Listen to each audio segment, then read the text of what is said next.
Interesting. Could you tell us how to awaken? How can we emerge from the sleep of consciousness? When a man deeply understands that he cannot remember himself and is not conscious of himself, he is very close to awakening consciousness. We are speaking of something that requires profound reflection. What we are saying here is very important and cannot be understood if listened to mechanically. Our listeners must reflect. People are not capable of feeling their own self while self-observing, moving from one center to another, etc. Observing one's own way of speaking, laughing, walking, etc., without forgetting oneself, feeling that inner self, is very difficult, yet it is fundamental for achieving the awakening of consciousness. There is 97% subconsciousness and 3% consciousness. In other terms, we could say that 97% of consciousness is asleep and only 3% is awake. However, there are people who do not even reach 3% awakened consciousness.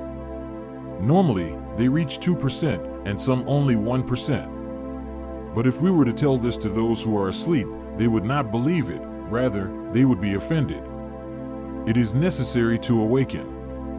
And to do so, first and foremost, we must sincerely convince ourselves that we are asleep. This is very similar to a madman who is mad. No madman accepts that he is mad. All madmen believe they are perfectly fine. When a madman accepts that he is mad, it is an unmistakable sign that he is improving. The same happens with people who have a sleep consciousness.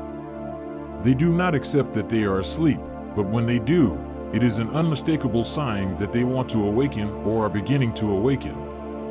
However, it is not about recognizing it intellectually. Anyone can automatically say, "Yes, I am asleep." But it is another thing to be conscious of being asleep. That is different.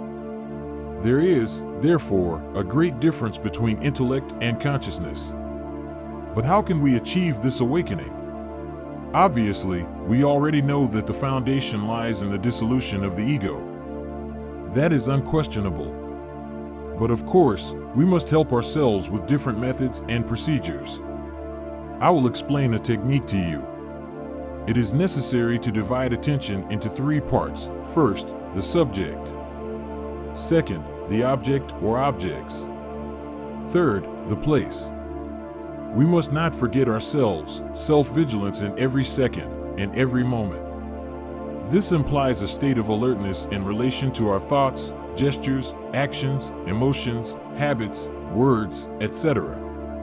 When one forgets oneself, one commits very serious mistakes in life.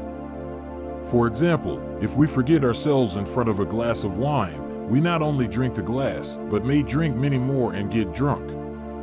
What would happen if we forgot ourselves in front of a person of the opposite sex? We could fall into fornication or adultery, right? It is, therefore, indispensable not to forget oneself. When we say not to forget oneself, what are we referring to? To being self-observant of one's feelings, internal impulses, sorrows, emotions, instincts, habits, etc. To be vigilant of the senses and the mind. Because if one does not control the senses and the mind, one falls into the sleep of consciousness. The second aspect of the key is the meticulous observation of all those objects or representations that, through the senses, reach the mind. For example, if one sees a beautiful object, a dress, a ring, a perfume, a shop window, whatever, but becomes enchanted by that object, what always happens is that one falls into the sleep of consciousness. Why? Because one forgot oneself. Upon seeing the object, one identifies with it, and the poor consciousness falls deeply asleep. We need to observe our surroundings, the things around us, without becoming fascinated by them. It is urgent to understand that one must never forget oneself. The car is very elegant and fast, the movie is thrilling, the house is very luxurious. Yes, but why must we forget ourselves? Why? Commonly, when seeing the objects around us, there is a process of drowsiness. Let's see. First, identification. one forgets oneself and identifies with the object. A hypnotic force captures the senses, directing all our attention toward that object. Second, fascination. One becomes fascinated by the object. If it is a beautiful dress, one says, "This color suits me best. How elegant I would look in it. If I had the money, I would buy it," etc. Third, sleep.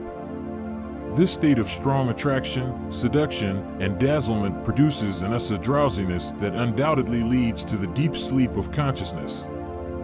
Then one begins to dream vividly about that dress, the party where one would wear it, or the beautiful girl to whom one would show it, etc. Forgetting oneself is a mistake with incalculable consequences because the result is fascination and sleep.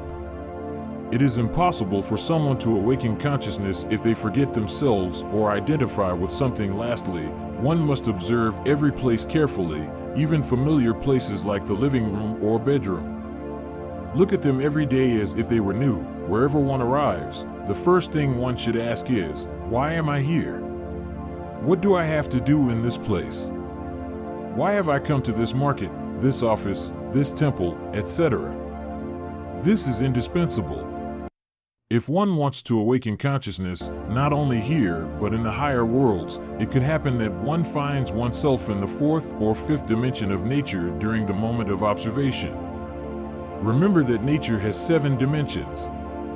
Within the 3-dimensional world, the law of gravity reigns. In the higher dimensions of nature, the law of levitation exists. When observing a place, we must never forget the question of the 7 dimensions of nature. It is advisable to ask oneself, "In which dimension am I?" Then, as a verification, one should attempt a small jump as far as possible or the intention to float in the surrounding environment. It is logical that if one floats, it is because one is outside the physical body. To correctly perform this exercise of dividing attention, one must practice it second by second, moment by moment, until it becomes a habit, until one day it is done instinctively. It will then happen that this exercise, practiced in the waking state, will be so deeply ingrained in the subconscious that it will work automatically during the hours of sleep. You will have noticed that one often dreams of events that happened during the day. It can also happen that one has a great concern and dreams about it at night. Knowing this aspect of the mind, it is advisable to practice this exercise intensively. Once accustomed to performing it, it will repeat automatically during the hours of sleep. It is useful to know that during the hours of sleep, the soul, or more accurately, the psyche, our consciousness bottled within the ego, is outside the physical body. One lives there as in the physical world, but does not truly realize where one is. If, in those moments, one performs the exercise, the result is the awakening of consciousness.